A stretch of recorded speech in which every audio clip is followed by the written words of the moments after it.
8 massive spiral wells plunging 648 meters beneath the Khafre Pyramid. Underground chambers larger than 25-story buildings. Ancient tunnels that make modern subways look primitive. The pyramid we've been staring at for millennia? Just the tip of the iceberg. What we're about to explore will shatter 4,500 years of history and everything archaeology thought it knew. I'm Carol Ann, and welcome to the In-Between.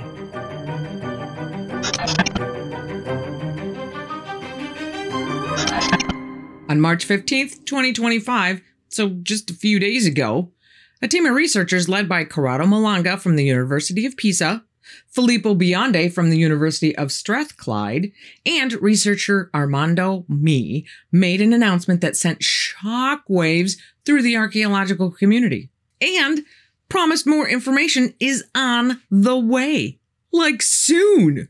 But to fully understand what they found and how they found it, we're going to have to back up just a tiny bit.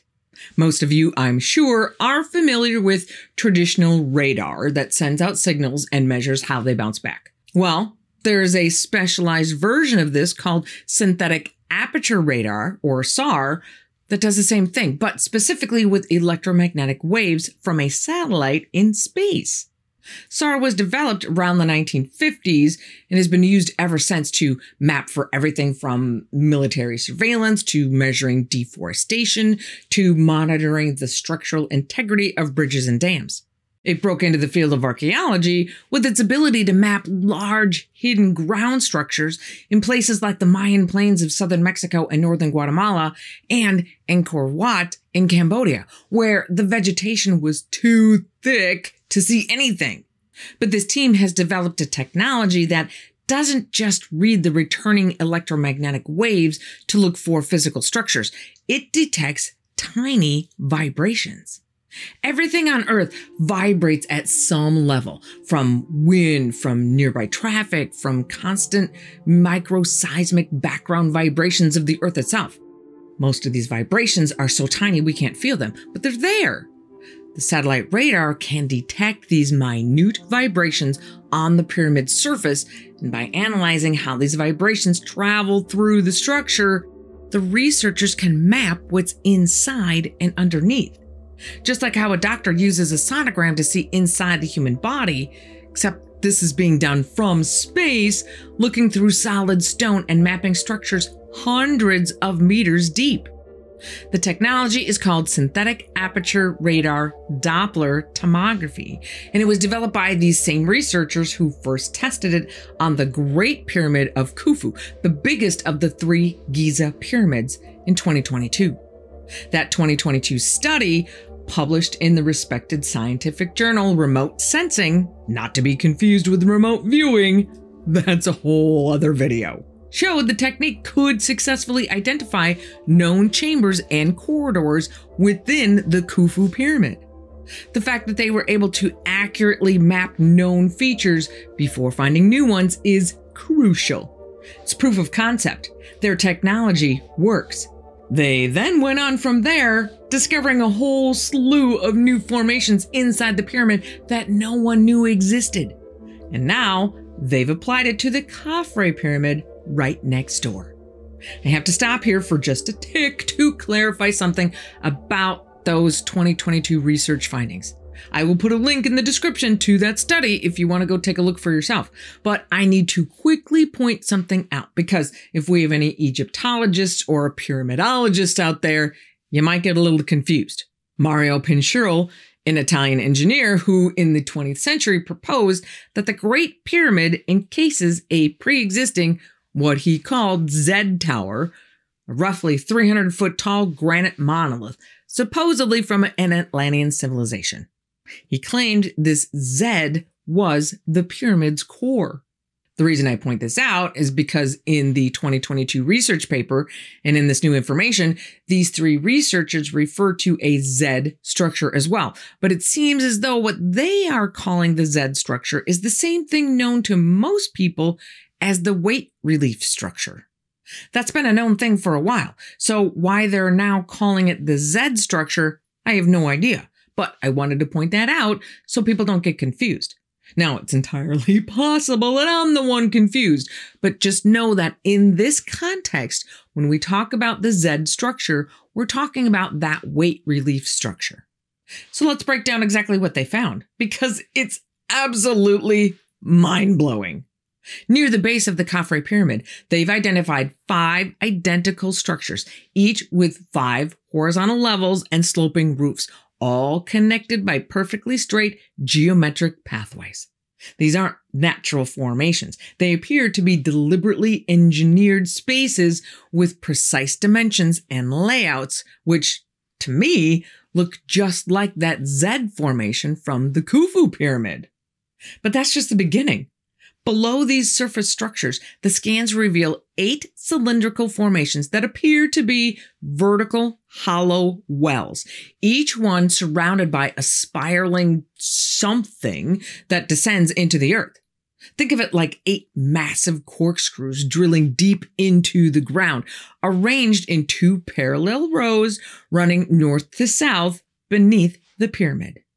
According to these researchers, these wells extend down to a depth of 648 meters, or 2,126 feet. Let me put that in perspective for you. The Empire State Building is 443 meters tall. The Eiffel Tower is only 330 meters. We're talking about structures that reach nearly twice the height of the Eiffel Tower, straight down into the earth, built thousands of years ago. At this extreme depth, the 8 wells appear to merge into 2 enormous cubic structures, each measuring about 80 meters on each side, roughly the height of a 25-story building. And that's not even all of it. The SAR scans have also revealed a vast underground complex that could extend up to 2 kilometers or 1.2 miles beneath the entire Giza plateau. If verified, this would completely rewrite what we know about ancient Egyptian engineering capabilities.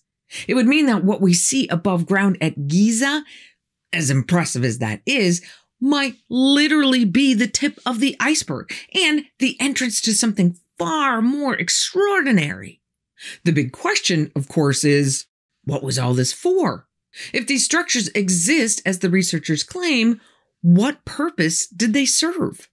The conventional view is that the pyramids were essentially elaborate tombs, monuments to house the remains of pharaohs and help them journey to the afterlife. But if these findings are confirmed, that explanation seems woefully inadequate. Who would build an underground complex over a mile deep just for burial purposes? The researchers themselves have some pretty controversial theories. Based on their findings at both pyramids, they suggest the structures weren't primarily tombs at all, but sophisticated machines that used water and acoustic properties to serve some as yet unknown purpose. For the Khafre structures specifically, they've drawn analogies to modern structures like nuclear reactor cores, which use water for cooling, and offshore oil platforms, which rely on cylindrical supports extending deep into the water, to help conceptualize how these ancient structures might have functioned. The spiraling pathways around the cylindrical wells could have been part of an elaborate system to control or harness groundwater resources. The Giza Plateau sits near the Nile River, and the water table in the region has fluctuated over the millennia. Could these deep wells have been designed to access groundwater, perhaps for some ritualistic or practical purpose? There's evidence suggesting water played an important role in ancient Egyptian structures. Researchers have noted signs of water erosion in passages and chambers of various pyramids. The nearby Sphinx shows similar patterns of water erosion that have puzzled geologists for decades. Ancient texts describe boats being used in funeral processions to the pyramids, despite the site being miles from the Nile today. Geological evidence suggests that the Nile's course has changed over the millennia and may once have come right up to where the pyramids are. The ancient Egyptians were known for their sophisticated water engineering. They built elaborate irrigation systems, water clocks, and other hydraulic devices.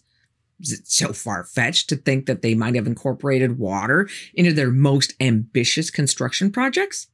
Some researchers have even suggested the pyramids might have functioned as energy devices, harnessing natural forces like Earth's vibrations, acoustics, or even electromagnetic energy. The pyramids' geometric precision, their geographical placement, and their internal structure all hint at purposes way beyond a burial tomb. The evidence has been staring us in the face for decades, and with these new discoveries, it becomes nearly impossible to ignore. The pyramids of Giza are almost certainly thousands of years older than conventional Egyptology would have us believe. Let's be clear. The dating of the pyramids to around 2500 BCE was never based on direct physical evidence. It was primarily established through cultural assumptions and interpretations of hieroglyphic text, many of which were translated long after the fact. The actual structures themselves tell a different story. The weathering patterns on the Sphinx, which sits directly adjacent to the Khafre pyramid, show clear signs of water erosion that could only have occurred when the region experienced heavy rainfall.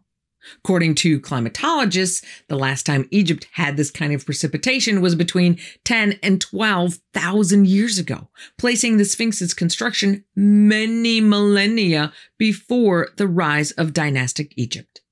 These newly discovered spiral wells descending 648 meters beneath Khafre add substantial weight to this alternative timeline.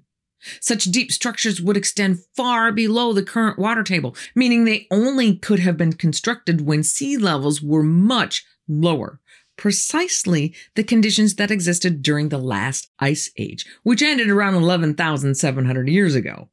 If you've watched our special 1-hour deep dive on Atlantis and the Eye of the Sahara, also known as the reshot structure, you'll recognize this timeline immediately. The destruction of Atlantis, according to Plato's detailed account, occurred around 9,600 BCE, right as the Ice Age was ending and catastrophic flooding was reshaping coastlines worldwide. The reshot structure in Mauritania, with its concentric rings matching Plato's description perfectly, sits just 350 miles from the North African coast. Could engineers from this now devastated civilization have brought their advanced technological knowledge to the Nile Valley? The evidence increasingly suggests they did, or someone did. These underground structures beneath Khafre may represent the most compelling evidence yet that an advanced civilization established itself in Egypt thousands of years before the first pharaohs. Their sophisticated understanding of hydraulics and astronomy was gradually inherited by later Egyptian cultures who built upon these ancient foundations. Mainstream archaeology continues to resist these conclusions, but with each new discovery, their position is getting harder and harder to maintain. If these discoveries are confirmed, the sheer scale and precision of these underground structures demand we reconsider not just what the builders knew, but when they lived and who they really were. These claims have naturally generated intense debate. Many Egyptologists question whether SAR technology can reliably detect structures at such extreme depths. Others point out that these findings contradict thousands of years of Egyptian funerary traditions and textual evidence. The Egyptian Ministry of Tourism and Antiquities has not yet issued an official statement, suggesting their caution before accepting such revolutionary claims. I'm sure more evidence will have to be provided before they're on board, which makes perfect sense, as long as they don't slow roll the process of more testing. However, one interesting thing about using this SAR Doppler method is that it's done from an orbiting satellite from a private company completely non-invasively. So there's no way for the Egyptian government to say no. And I think, and this is just my opinion at this point until we learn more, but I think the researchers on this team are rolling this out directly to the people, completely circumventing the usual archaeological discovery review process, which I love. People are smart. Give them the data. If it's wrong, they will not hesitate to let you know.